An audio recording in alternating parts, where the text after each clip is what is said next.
The year our son was born was the same year Laura was wrapped up in an affair with her lover. At the baby's 100-day celebration, she transferred all the shares in her name to our son. I know I've wronged you. This is a little compensation for you and your father. I'm leaving the money for you and the child. I plan on giving my love to him. Her lover, trailing behind her, chimed in sourly. So what if you got a pile of money, Mr. Miller? I may not have gotten a dime, but I got the love. Before I could say anything, Laura stepped in front of him, her face tight with anxiety. Later, when Laura wanted to come back to the family, she knelt in the courtyard all night. I was wrong. Let's have a good life together from now on. I laughed, so hard my eyes turned red. What makes you think I'd be willing to do that? Love is only beautiful when it gets ugly. Love is only beautiful when it's broken beyond recognition. Before the 100-day party started, our nanny brought Ben downstairs. My mother-in-law held him and refused to let go. My in-laws have always been low-key people, but this time for Ben's party, they've been preparing for months, sending out invitations to friends and business partners from all circles early on.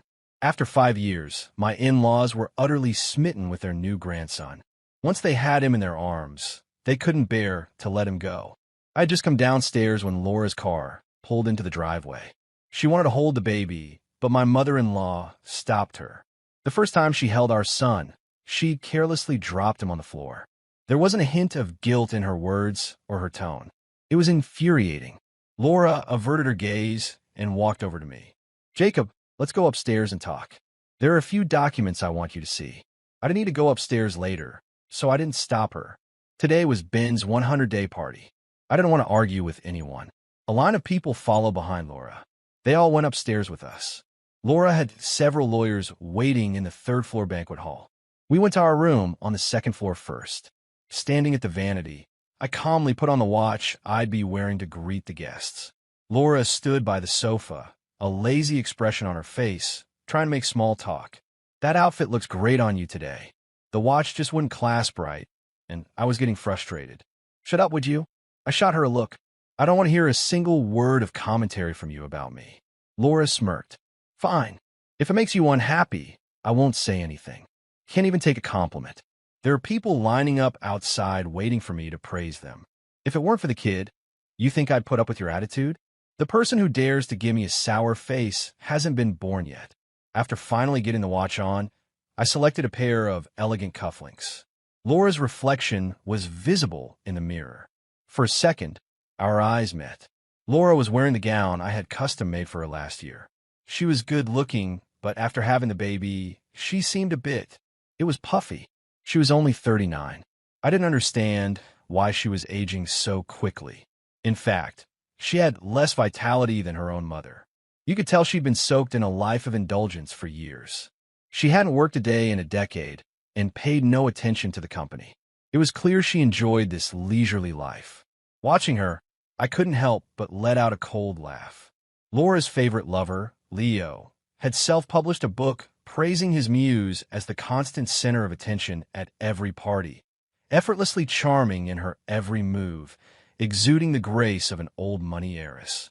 He used flowery language to describe Laura's beauty and wealth, writing that she had both the aura of a high society darling and the innocence of a young girl, making her the object of affection for countless wealthy bachelors. After reading that book, I almost burst out laughing. 39 years old, and he's calling her a young girl. It was beyond ridiculous. But I couldn't deny that Leo had played his cards well. That romantic biography, more than half of which was generated by AI, cemented his place in Laura's heart. For him, Laura had even dismissed all her other male companions. How could you not call that exclusive devotion? When I finished adjusting my clothes and turned around, Laura's eyes were fixed on my hand. You, Jacob Miller, you actually took off your ring. I followed her gaze to the ring finger on my left hand. Why should I wear it? Laura lowered her head, her expression tinged with anger. As long as we're not divorced, you are my husband and the future man of the Vance family. How dare you disrespect me like this? Take a good look at yourself in the mirror. You're like a completely different person. I had more important things to deal with, so I didn't get into a fight with her. After venting for a while, she finally calmed down and handed me a file. Take a look at this. I plan to transfer all the shares in my name to Ben. I calmly took the document. Laura wasn't lying. Once this document took effect, Ben would own an additional 10% of the Vance Group's shares. The Vances were one of the most prominent families in New York. Even though it was only 10%, it was by no means a small sum. It was enough for one person to live lavishly for 10 lifetimes and still not spend it all. Adding the 5% my father-in-law had transferred to Ben on the day he was born, that made 15%. By the time Ben turned 18, he could become a major shareholder with that 15% stake. And until he came of age, everything in his name would be under my control. Jacob, Laura said, her tone suddenly serious. I know I've let you and our son down. This is a little something to make up for it. Fearing I might not accept, she added, this is for you and the child. Don't turn your nose up at money. Accept it for Ben's sake. I looked up at Laura. Just a moment ago, she was having a meltdown. How did she suddenly learn to speak like a normal person? When someone's this nice out of the blue, they're usually up to something. But for money, the future of my 2 children, I would do anything. I wouldn't argue with her again until the contract was officially signed. After I poured her a cup of oolong tea, Laura seemed to be in a much better mood. That's more like it, Jacob. As long as you're gentle like you used to be, I won't divorce you. You can relax and continue being Mr. Miller. I just gave my love to Leo, but I'll still come home. I fought the urge to vomit and remain silent. In Laura's perpetually narcissistic view, she took that as my consent. You know, my personality isn't suited for business. Everyone in that world is so fake, including my own parents. I'm a passionate person who's all about being genuine, and I just can't connect with them. My mom isn't too happy with me, so she probably won't hand over the family business anytime soon. That's why I only have this many shares. Don't think it's too little. When Mia was born, Mom transferred 12 of the shares to her name and set aside a fixed amount of gold for her in a bank. She was only a month old, and she already had more to her name than I did as her mother. So I didn't see the point in adding more to the pile. The more Laura talked like a rational person, the more I started to find her tolerable. Now it's finally come in handy, Jacob.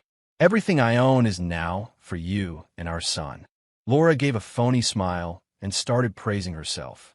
I might not be a faithful wife, but I'm definitely a good mother.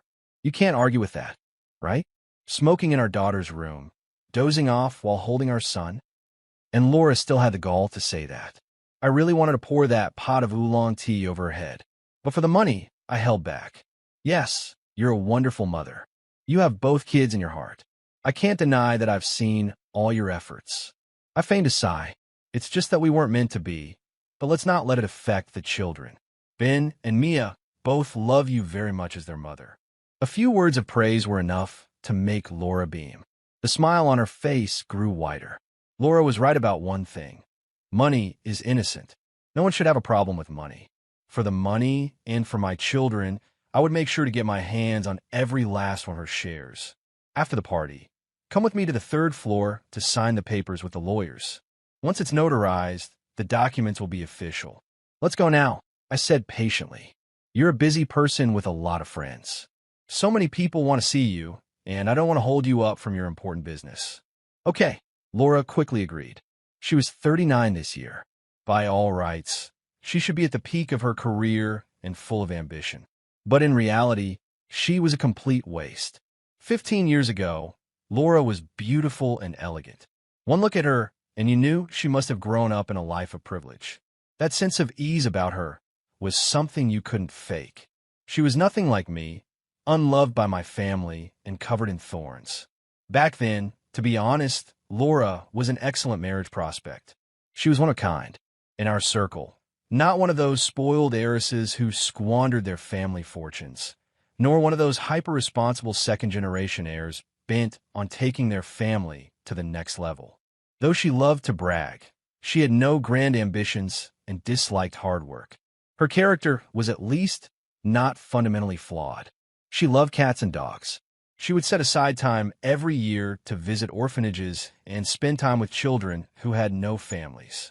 Back then, I was too young and thought she was a truly good person. It was only in recent years that I found out it was all a show to build a good reputation in our circle.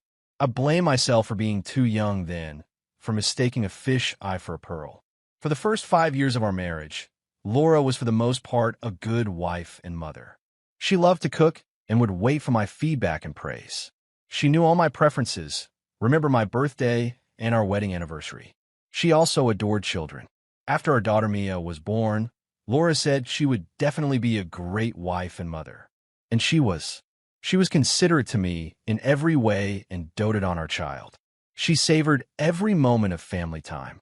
Even when Mia went through her terrible twos, Laura never said a harsh word to her.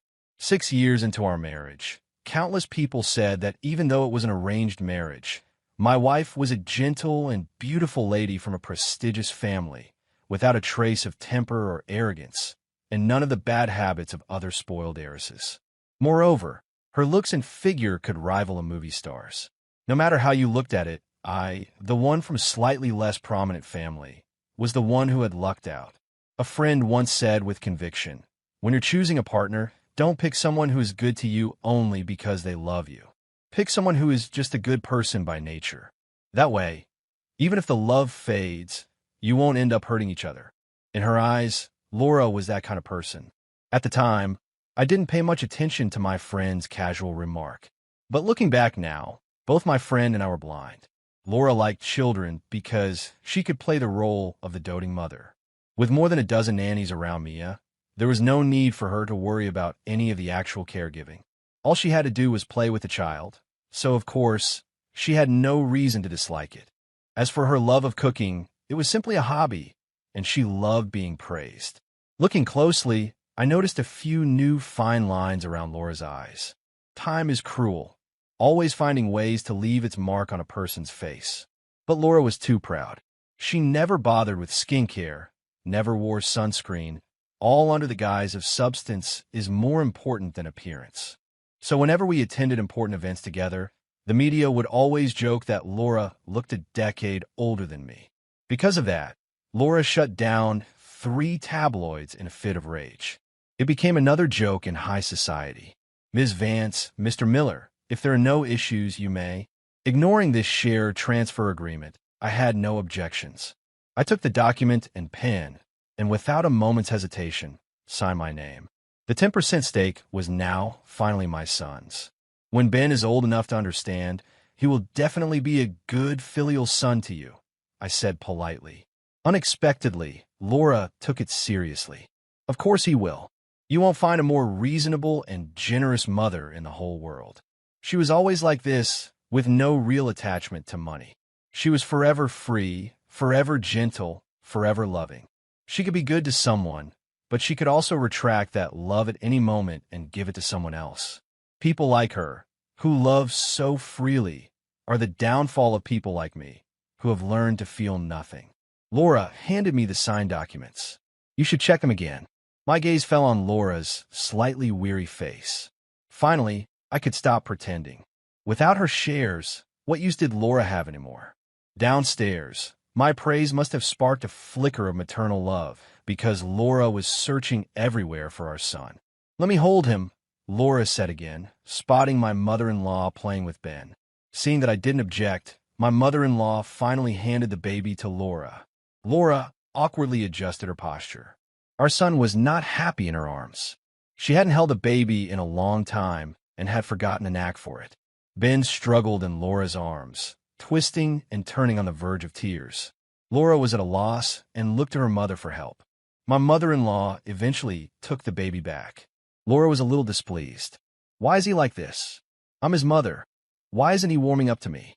Since he was born, you've held him exactly once, and you dropped him. Why on earth should he like a mother like you?" My mother-in-law had grown increasingly dissatisfied with Laura over the years. It was as if there had been a genetic mutation. How could such principled parents have produced a train wreck like Laura? Laura didn't talk back to her mother. Instead, she pulled me aside. "How can my mom treat me like this? I'm her daughter, but she's never satisfied with me. And Ben, he's so disappointing. I remember Mia being so well-behaved and sensible when she was little. Why can't Ben learn from his sister?" I couldn't help but glance at Laura. Expecting emotional validation from a baby this small, she was truly one of a kind. When she saw I wasn't responding, Laura's face immediately soured. She was always like this. A professional actor couldn't change expressions as fast as she could.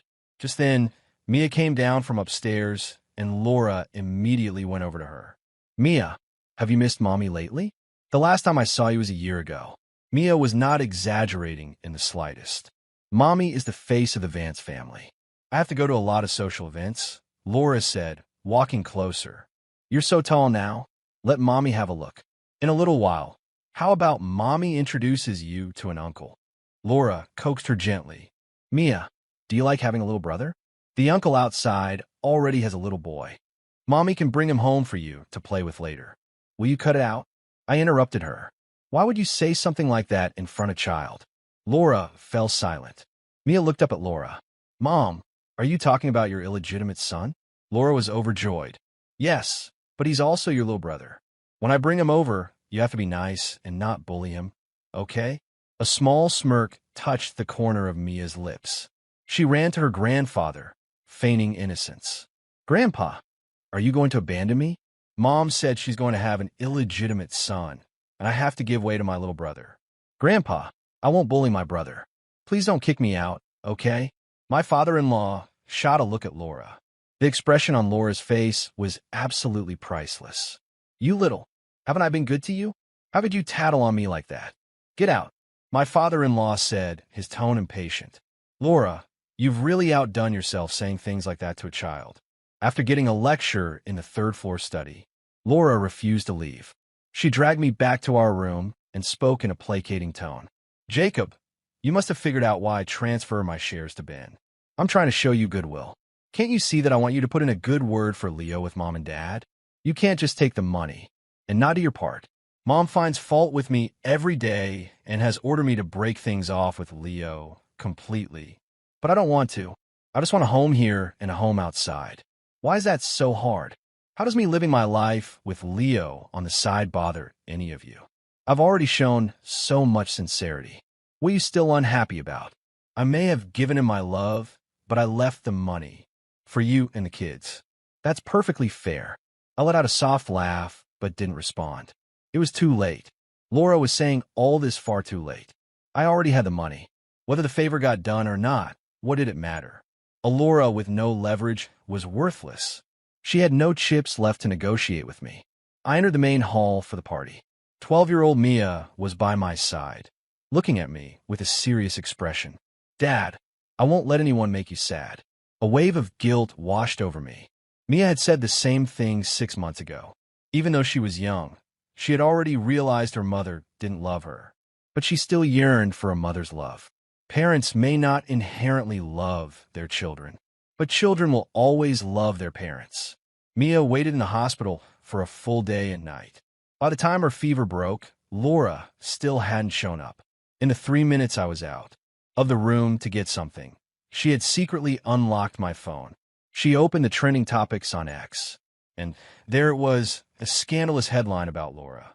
The paparazzi had revealed that Laura had forced a rising young star to break up with his girlfriend, paying him a hefty sum as compensation. Mia looked up at me. Her lips were white from the high fever. Does Mom have other kids besides me and Ben? Why? Is it because I'm not good enough? But in her heart, she already knew the answer. As I was busy checking every last detail of the party setup, a slick voice cut through the air. I turned to see Leo standing at the entrance of the hall.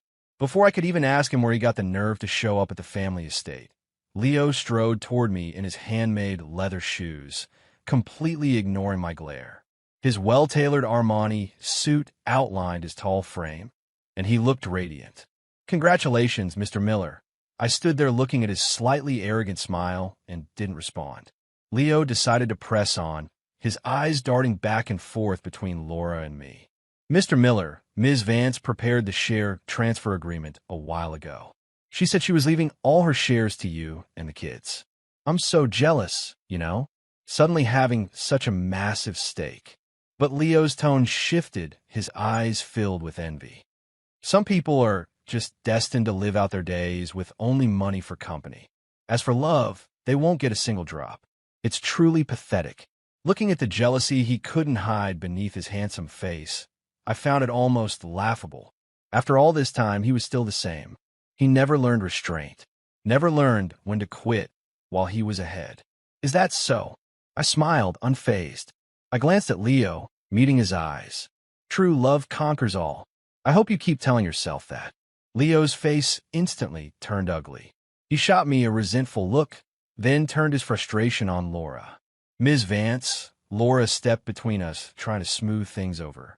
Jacob, that's enough. Leo just wanted to come and offer his congratulations. He means no harm. He's not great with words, so don't take it to heart. You're a grown man. Why are you bickering with a young guy? It makes you look classless. Today is our son's 100-day party. Don't make me slap you in a place like this, I said, looking at Laura, my nails digging into my palms. Why are you so angry? Laura said, looking annoyed. I'm just telling the truth. If you were as innocent and kind as he is, do you think I would have cheated? With a sharp crack, I slapped Laura across the face. I told you I didn't want to get physical, but you just had to push me. That evening, after the party was completely over, Laura still hadn't left. When I'd hit her, I'd dealt with her little lover at the same time. She had been fuming all afternoon. Jacob Miller, I told you a dozen times to apologize to Leo. Didn't you hear me? I had no desire to get entangled with her and turned to leave. But Leo blocked my path. Jake, if you're really that upset, I'll apologize to you, he said, his tone dripping with insinuation. I can say I'm sorry, but you need to learn to accept reality. No one in this world loves another person forever. Why can't you and Laura just part amicably?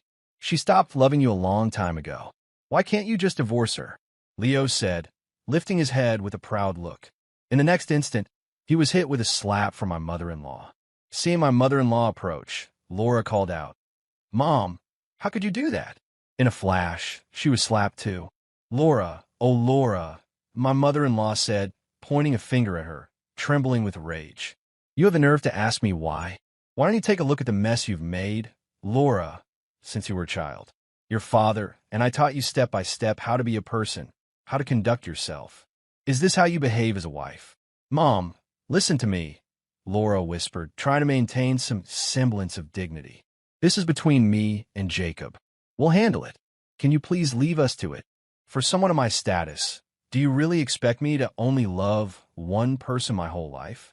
Leo loves me, which means I'm desirable. Laura, my mother-in-law, said, her face a mask of shock. How can you be so brazenly shameless? How did I end up with a daughter like you? Today is your son's 100-day party, an event a person only has once in their life. Everyone has been happily preparing for this day for so long, and you just had to come back, bring that man with you, and let him spout all this nonsense. Are you fit to be a wife? Are you fit to be a mother? Ma'am, Leo started, unwilling to stay silent. My mother-in-law shot him a cold glare. You shut your mouth. Do you have any right to speak here? He'll let you in. Are you worthy of being here today? You think you're so special because you're young? So what if you're 20? Does being 20 give you the right to be a homewrecker? Does being 20 give you the right to show up at someone else's family event and say whatever garbage comes to your mind? What on earth did your parents teach you to make you so utterly shameless? The color drained from Leo's face. My mother-in-law had always been a refined lady, well known in our circles for her good temper. But now she was tearing away all pretense, laying everything bare. It was crystal clear and cut straight to the bone. Leo stopped arguing with her and turned to me instead. Mr. Miller, please talk to your mother-in-law. I know my actions were inappropriate, but I never meant to make you angry. I met Leo's gaze and spoke calmly. If you know you speak inappropriately, then you should learn to keep your mouth shut and stop embarrassing yourself over and over again. A flash of resentment crossed Leo's eyes before he lowered his head. With my mother-in-law's approval, I had my staff escort Leo and Laura out. At the main gate of the estate, I asked with utmost sincerity, Laura, why couldn't you have just died in the year I loved you most? That way, you never would have become this hideous version of yourself. I was only 10 when I first met Laura. Back then, she was 3 years older but much taller than me. After my mother died, my father quickly remarried and paid less and less attention to me. He used to love me so much. He loved my mother so much too. But the shelf life of love is so short. The father who once held me in the palm of his hand, who watched with my mother as I learned to walk, who held my hand every day to take me to kindergarten, soon became a different person. After my mother died, in a car accident, my father held me and cried in the hospital corridor. He comforted me over and over, saying that even though my mother was gone, he would always love and protect me. At that moment, I was absolutely certain that he loved me and that he truly cared for me. But 3 years later, the young woman who had killed my mother became my stepmother. For me, that moment was like a bolt from the blue. The young woman who killed my mother was named Sherry. At my mother's memorial service, she knelt before my father, her voice choked with sobs, on the verge of collapse. "Sir, it's my fault. I'm so sorry. I shouldn't have been on my phone while driving. I shouldn't have run the red light. I know I was wrong. Please, I'm begging you, don't press charges. I don't want to go to jail. I'm still so young. I've never even had a boyfriend. If you send me to prison, my life will be ruined." My father's eyes were filled with hatred. He had someone drag Sherry away. But later, he fell in love with her. How ridiculous. On the path to seeking justice for my mother, he fell in love with the killer. In the 3rd year after losing my mother, I completely lost my father. I was no longer his only son. He didn't even treat me like a son anymore. The first time my stepmother hit me, I was 8. My father felt a pang of guilt, but he didn't blame her. Instead, he had a talk with me that night. "Jacob, you're the older brother. You need to learn to give in to your little brother. He's still little, isn't he? How could you argue with him?" That day I, who had always been strong, felt so wrong that I could barely speak. "Dad, you're right. He's only 7. But I'm only 9. Why do I have to be the one to give in? Why? He's the one who ripped up my homework. He's the one who scratched my face. All I did was ask him to give my notebook back. Why am I the one who got hit in the end?" My father didn't give me an answer. He was unwilling to admit that his heart had already strayed. But that was the truth. Even if I couldn't accept it, most of the time, I just had to. When I was 10, I was wandering in a park after school when I saw a man holding a child's hand walking toward me. "You're Jacob Miller, right? I was your mom's best friend when we were little. We grew up together." The man, who loved camellias just like my mother, patted my head. "Kid, when you were little, your parents took you abroad to stay at my house. Back then, I even said I wanted to make you my godson. Do you remember?" I didn't remember, but in that moment, I really felt like I was seeing my mother again.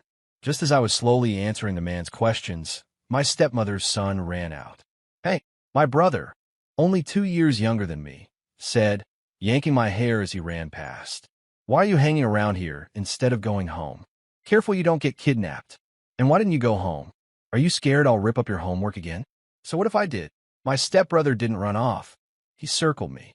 The second time he made a face at me, the girl standing next to the man grabbed him by the collar. "Is this how your parents taught you to rip up someone's homework and act like you're proud of it?"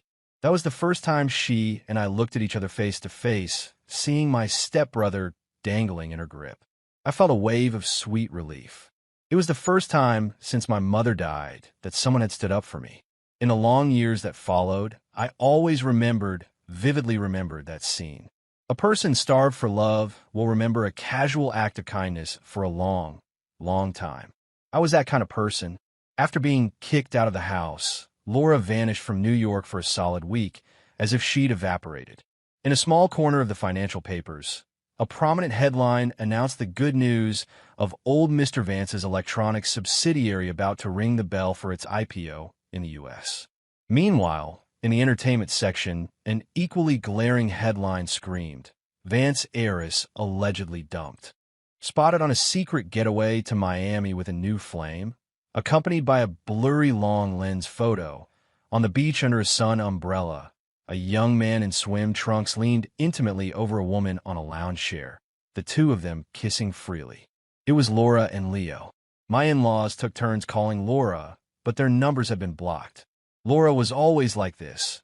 She had blocked everyone in the Vance household at one point or another, including the butler and the nannies. At the end of the month, just as I'd finished a major acquisition project, I received a sudden call from Mia's homeroom teacher. Ms. Warren's voice was frantic, her tone distorted with the sounds of a chaotic argument in the background. Ms. Vance and Mr. Leo are here at the school. They said they want to take Mia to the amusement park. Mia refuses to go, and an argument broke out. The situation is getting a little out of control.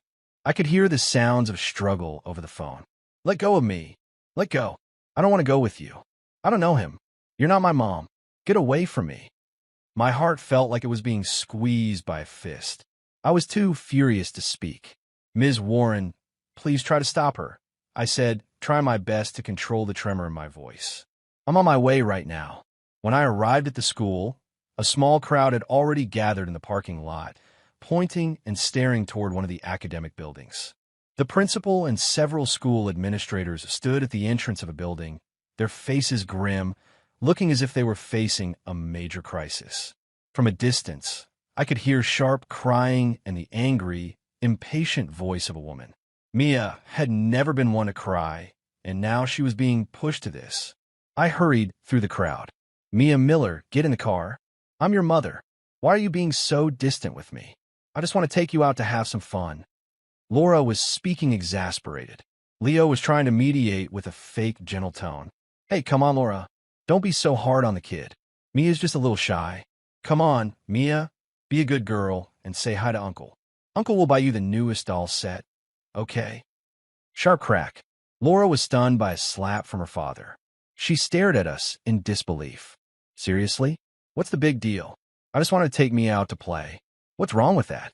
Mia scrambled toward me, half running, half falling. Dad! Her cry, thick with tears, hit my ears. Her face was soaked. Her arm was bright red from being grabbed, with scratch marks on it. I pulled my daughter behind me, shielding her tightly, and looked at Laura and Leo. Laura, what do you think you're doing?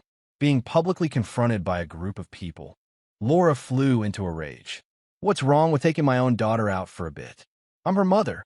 It's my right to take my daughter out to have fun. What right do you have to interfere? She pointed at Mia behind me. Look at her. Look at what you've taught her. Yelling at her elders. No manners at all. She's completely disgraced the Vance family name. She grew more agitated as she spoke, spittle flying.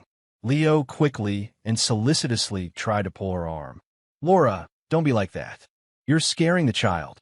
He turned to me, putting on an innocent and pitiful expression, his voice feigning sincerity.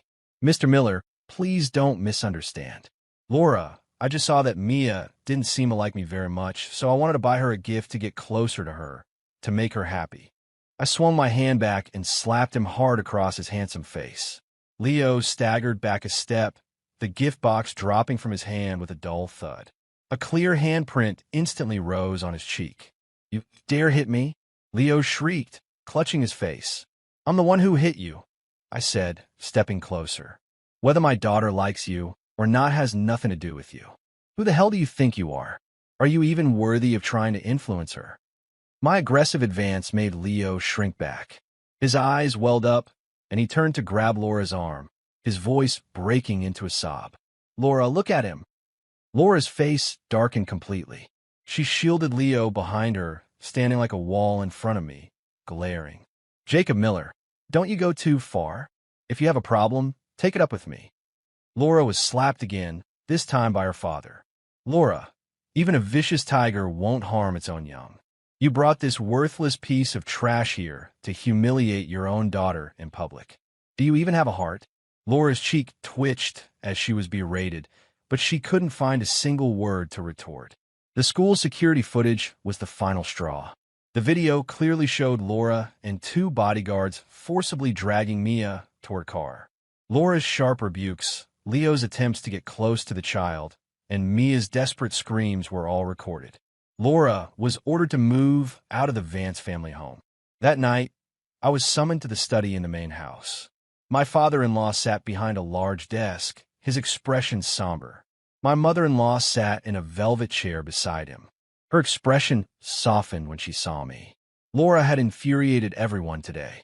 Jacob, my father-in-law began, his voice no longer thundering with the rage from school, but filled with concern. With a deep weariness, we've failed you, raising such a disastrous daughter. And we've failed the two children, giving them a mother like that. His gaze slowly swept over me, then settled on a point in the distance. Jacob, things have come to this. We must make plans for your and the children's future. He looked at the family lawyer, Mr. Roth, his tone carrying its usual unchallengeable authority. Roth? Yes, Mr. Vance. Mr. Roth immediately took 2 documents from his briefcase. The covers were stamped with the gold Vance family crest and a prominent line in English: Irrevocable Trust Agreement. It seemed my father-in-law was finally ready to give up on Laura completely. These 2 irrevocable trust agreements have been repeatedly reviewed by the legal department, Mr. Roth said, handing them to me. First, the trust structure. The shares of the Vance Group held by Miss Mia and Master Ben will, effective immediately, be placed into 2 separate family trusts. Until Miss Mia and Master Ben come of age, Mr. Jacob Miller, as the sole designated guardian, will exercise all management and execution rights over the assets within the trusts, including but not limited to shares, dividends, profits, and their derivative interests. Second, Mr. Roth continued, his gold-rimmed glasses making him look exceptionally professional. During the existence of these trusts, any legal or financial disputes arising from Ms. Laura Vance's personal affairs, including but not limited to debts, personal share transfers, or marital changes, shall not for any reason be used to pursue, freeze, or claim rights over the assets within these trusts. He spoke quickly and clearly, closing off any possibility of a third party getting their hands on the shares. In the American legal system, an irrevocable trust is an ironclad guarantee. Sign it, Jacob, my father-in-law's deep voice rumbled. From now on, everything the Vance family has is in your hands. Walking out into the courtyard, Laura had already packed her bags, ready to run away from home and cut ties with her parents. The process had been completed without her knowledge. For me, the signed agreement was a huge relief. From now on, Laura could no longer touch the core interests of the Vance Group. Everything the Vance family had now belonged to me and my children. In truth, Laura's daily antics had long ago drained me of all affection and patience. She thought I was jealous, fighting for her attention. In reality, all I cared about was the Vance family fortune. She could give her true love to whomever she pleased. I didn't care. For the rest of my life, I would no longer have to deal with Laura Vance. She could go wherever she wanted. It would be best if she just dropped dead. It didn't matter how many scandals she created. They were just fodder for gossip. The internet was right. Once a person has billions, their mindset changes completely. They don't take anyone seriously. I believed it now. Seeing me, Laura wore a look of disdain. What? Came out to gloat, Jacob Miller? You don't really think my parents will kick me out, do you? I'm their only daughter, the future heiress of the Vance Group. You know what that means, don't you? You'd better think long and hard about the weight of that title. I can guarantee you, within a month, Mom and Dad will personally come and beg me to come back. I've done plenty of ridiculous things growing up, and my parents have forgiven me every single time. This time will be no different. I didn't argue with her. Now that I had the money, there was no need to indulge in petty verbal victories. Talking to a brainless person like her was a complete waste of time. Watching Laura's car disappear into the distance, I smiled. Laura, oh Laura, since you want to make a bet, then I'll make you a promise. I promise you're not coming back. You're really not coming back. You're going to die a miserable death out there. In this world, there's nothing I can't do. It's all just a matter of time. So just you wait. Epilogue. Relax, I'm my mom's only daughter. How could she possibly disown me? I was sure of it. My mom was just trying to scare me. Hee hee, I am a high society heiress. That is the thing I am most proud of in this life. As I said this, Howard the butler stood opposite me, cautiously trying to reason with me. Miss, you've really gone too far this time. The master and madam are both very angry. Howard watched me grow up, so I know he means well. But I wasn't having it. Howard, you can go. You're too rigid. You just don't get me. After what happened, everyone started criticizing me, calling me a flirt. But honestly, what did I do wrong? I just happened to find true love and wanted to divorce my husband. What's the big deal? Money, in my eyes, isn't important at all. All I want is true love. There are so many temptations in the world. Am I to blame? Leo brought me a glass of water. Laura, are you thirsty? I'm sorry I'm the one who put you in this difficult position. I immediately pulled him into my arms. To me, Leo is the kindest, most gentle boy in the world, and he's definitely not after my money. That's what I admire most about him. Unlike my husband and my parents, who are always talking about money.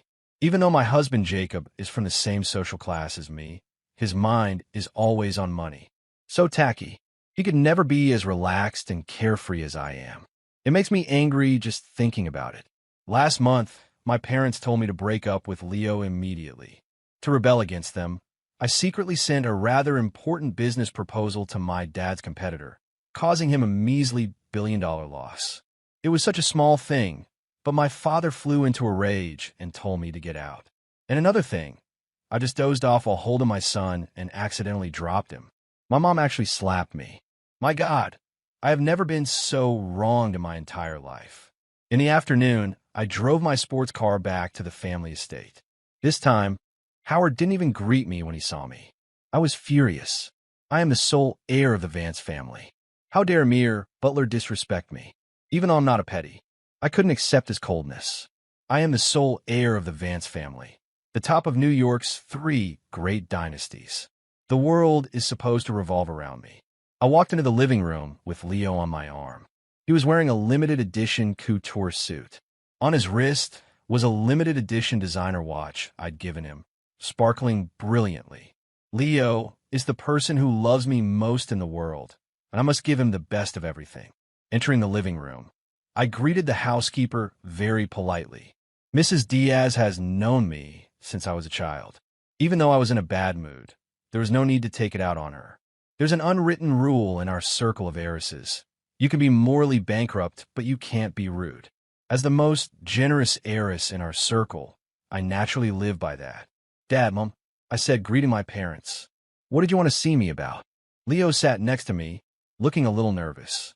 It made my heart ache for him even more. Shut up, my mother said, looking at me coldly. Her voice wasn't loud, but it was incredibly intimidating. I was stunned. I was frail and sickly as a child, and it was a miracle I survived.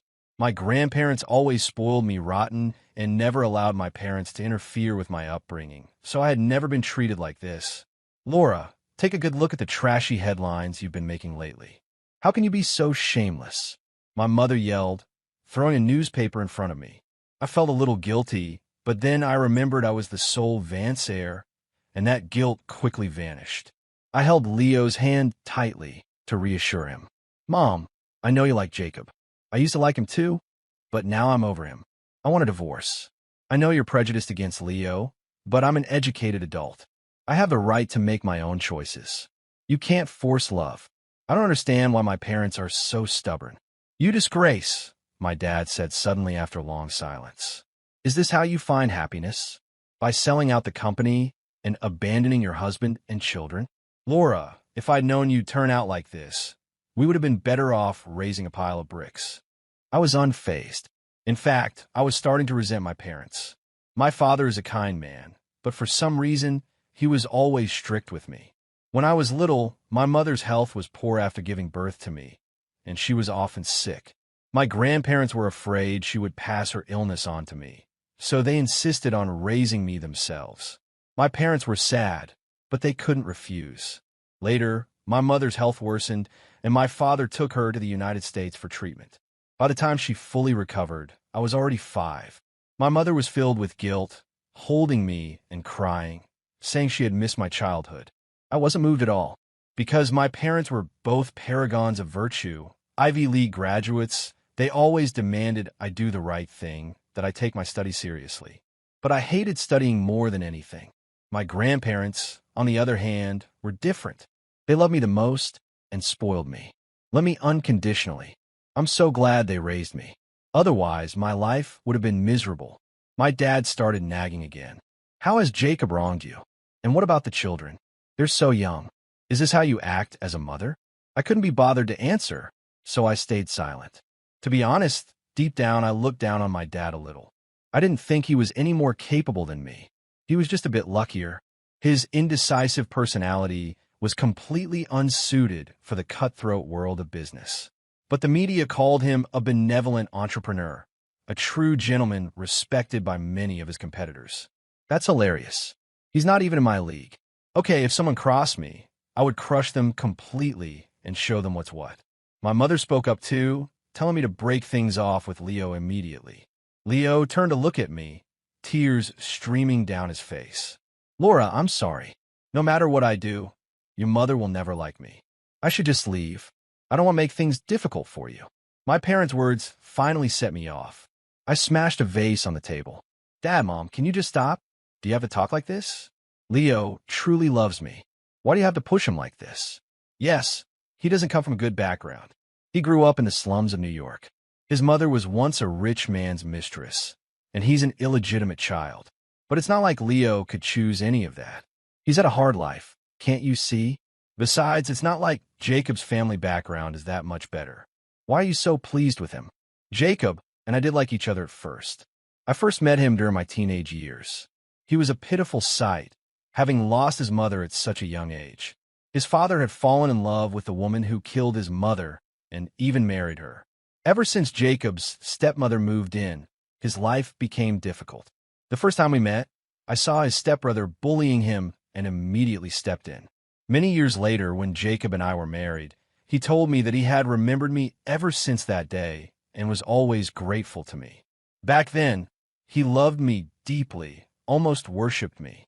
And I love protecting people. A few years went by like that, and I started to feel bored. I like people who are completely obedient to me, and Jacob could never be that person.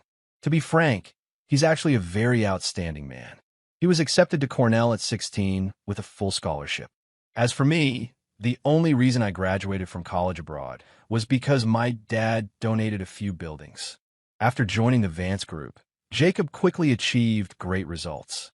I, on the other hand, created one mess after another and was even impeached by the board of directors. The funny thing is, my dad actually fired me. In a fit of anger, I just quit. Whatever, I'll always have endless money to spend. No matter what happens, I'm the sole heir to the Vance family.